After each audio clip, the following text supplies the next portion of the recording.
বৃষ্টিও হচ্ছে, খিচুড়িও হচ্ছে। আজকে শুভ রথযাত্রা, সবাইকে বলছি অনেক শুভেচ্ছা।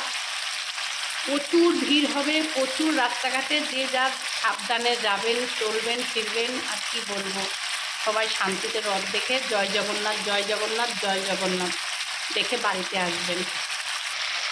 শুভ রথযাত্রা। খিচুড়ি করছি।